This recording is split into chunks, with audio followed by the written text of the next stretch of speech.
Yiannopoulos. I'm here to give you a warning. I'm here to give you a warning from Europe. I'm from London, and I know what happens when governments and the media collude to pander to and to mollycoddle Islam. I know what happens to gay people. I know what happens to trans people. I know what happens to women. I know what happens to all the minorities that the left claims that it is here to defend. I'll give you a few statistics from the UK. My team's put together some numbers that I want to share with you because I want you to understand where America could be going. Gallup poll of Muslims in the UK found that not a single one of 1,001 Muslims who were polled, not a single one thought that homosexuality was acceptable. That's right. 100% of British Muslims believed that homosexuality was unacceptable. This is not radical Islam, the phrase that your president has finally been forced to say. Yep. Woo! This is not terrorism. This is not any of the things that you see on your television connected with ISIS. This is not the crazy people blowing themselves up, or even the guys throwing gay people like me off the roof in Raqqa, in Iran, on cranes, whatever. This is Muslims in the West. 100% of British Muslims believe that homosexuality is unacceptable. Another poll recently showed that 39% of British Muslims believe that a woman should always obey her husband. 25% of them believe that Sharia law should be enacted in the UK, which treats women's testimony in some cases as worth half or less than that of a man's. This is not radical Islam. This is Islam. Yes. And I want you to take away with you something that we are learning painfully in Europe now, and that is the politicians do not have your back. Yeah. The media does not have your back. People are not going to protect gays or women or blacks or Latinos or any other minority. You've got to do it for yourself. And when I said this should say fire back, as they say on the internet, armed gays don't get bashed.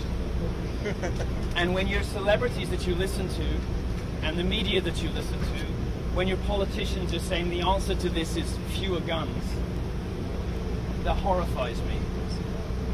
Gun-free zones are the most dangerous places in America because gun-free zones provide safe spaces for killers. The left likes to talk about safe spaces. Well, safe spaces for murderers are gun-free zones. And most of the most deadly and most of the big headline-grabbing tragedies and attacks in America recently have happened where? In gun-free zones. Yep.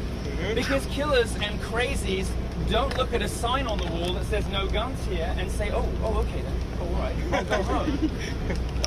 They walk in there safe in the knowledge that nobody is going to fight back. Safe in the knowledge that nobody in there is equipped to defend themselves. And there are two problems in America as I see it, and I'm coming to you from a continent in which we have Germany, 1.4 million Syrian migrants, Syrian Muslims in Germany now. You've got hospitals who are saying that their accident emergency rooms, their emergency rooms are overrun by people who spit at female doctors and say they won't be treated by them. By public buildings that are being defaced, by people who are being raped and sexually assaulted in their thousands in public spaces at night.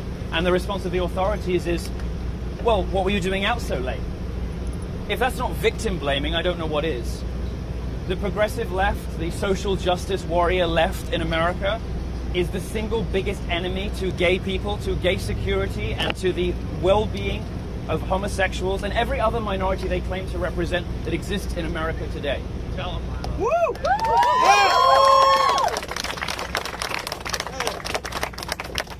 Some more statistics from England, where I'm from. 52%, 100% of the Muslims in the Gallup poll believed that homosexuality was unacceptable. In a second poll, 52% believed that it should be made illegal. So my sex life, my love life should be against the law. 39% are banging the husband. 31% think that it's acceptable for a man to have multiple wives. Well, I could maybe get on board with that, but as long as I was wife number one. If the United Kingdom remains in the European Union, some of this data is going to change. The data is going to get worse, not better.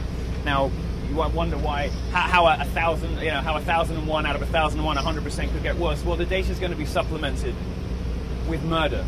The data is going to be supplemented with more events like you've just had here in Orlando. 50 people, 49, 50 people, and another 50 maimed. This is 100 people whose lives were irrevocably, irredeemably changed by one lunatic whose philosophy was informed by not just radical Islam, but Islam as it is practiced today in all parts of the world. Muslims pouring into Europe and the UK. We see it happening where I come from, and I don't want that to happen to America. America is the greatest country in the world. There is a reason I'm here, because I love this country, and I love the principles on which this country was founded. Freedom of speech, freedom of thought, freedom of movement, democracy, capitalism, property rights. All of these things have given minorities rights unprecedented anywhere else in the world. It is Western liberal democratic capitalism that has given women the vote, given them access to education, the workplace, equal pay, because they do have equal pay.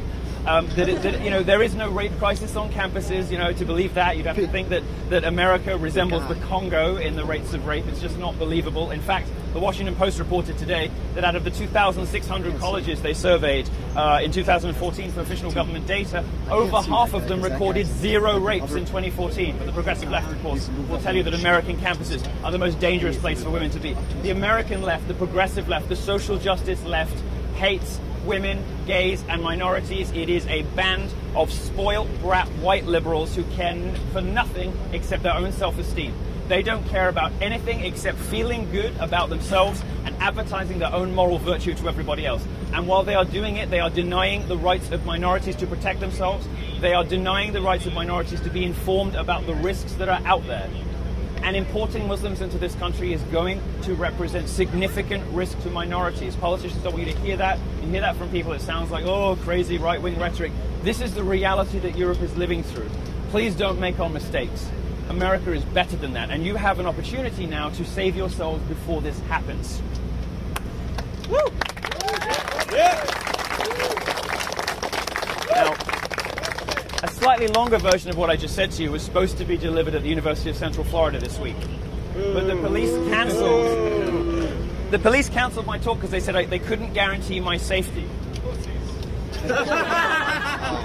Well, I mean, I thought that was reasonable until my team drove past a number of mosques in the center of Orlando yesterday to discover them crawling with police officers, because woe betide anybody should be rude about Muslims. That would be a hate crime. Let's make sure that we arrest everybody who's causing trouble outside of mosques after, what just happened. But what they couldn't do is spare 6 or 8 officers to let a gay man say what the media won't tell you.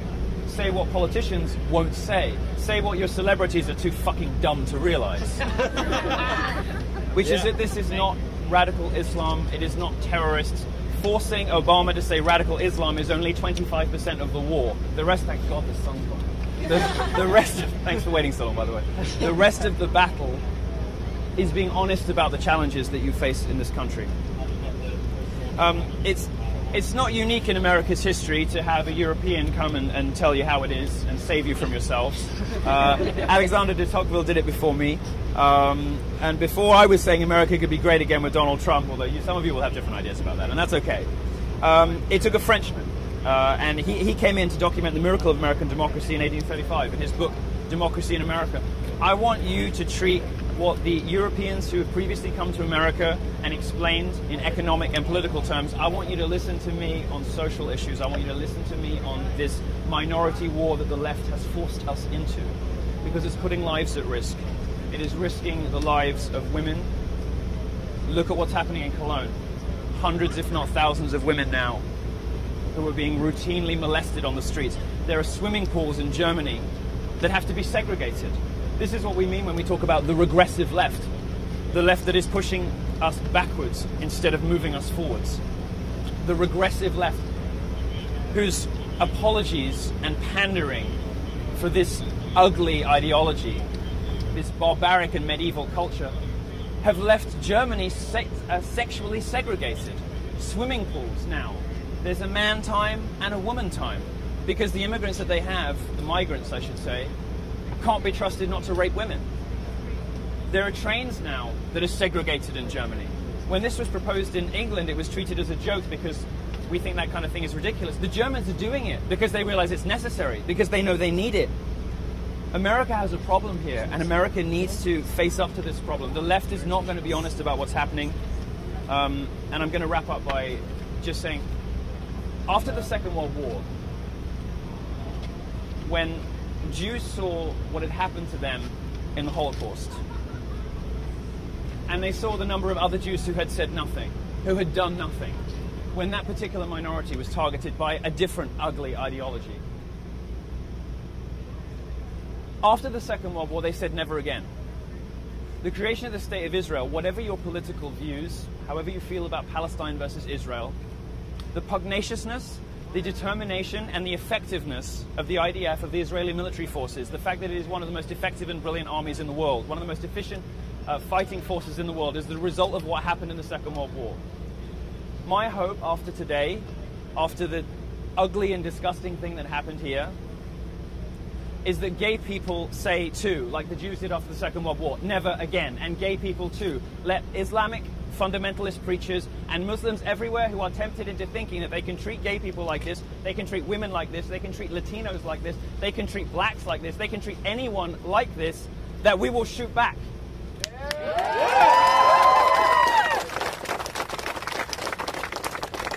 And to those liberals who say the answer is gun-free zones, those liberals who say, oh, can't we all just love each other? Your entreaties to peace, love and understanding on Twitter are not changing the views of people in mosques around this city, are not changing the views of people in mosques anywhere else in this country. They are not changing the views of ISIS. They are not changing the views of the immigrants who come into Europe. They are changing nothing. They're not helping you. They're not serving you. They're doing nothing for you. They are instead lulling you into a false sense of security that you are safe. You are not safe. The best thing you can do in America, because you are in the best country in the world, as I said, and you have two things on your side that Europe doesn't. You have the First Amendment, which means, or at least should mean, that people like me who don't even belong here in a way, you know, I'm not a citizen here, can come here and say whatever they feel. Most of this talk would have got me arrested in Europe. Can come here and say whatever they want, and you guys can say whatever you want. And that First Amendment is underpinned by the Second. It is your right to bear arms. It is your right to protect yourself. If 2, 3, 4 people had been armed in that nightclub, it would have ended very differently. Gay people need an end to gun-free zones. Gay people need an end to the pointless pacifism of the left, because we have a threat on our shores, in our communities, in our societies, in streets not far from here that requires a response from the minorities the left has given up on. It refuses to protect us. Instead, it pits us against each other. It creates a victimhood hierarchy with Muslims at the top. Well, the problem with putting Muslims at the top is they want to kill everyone else on the list.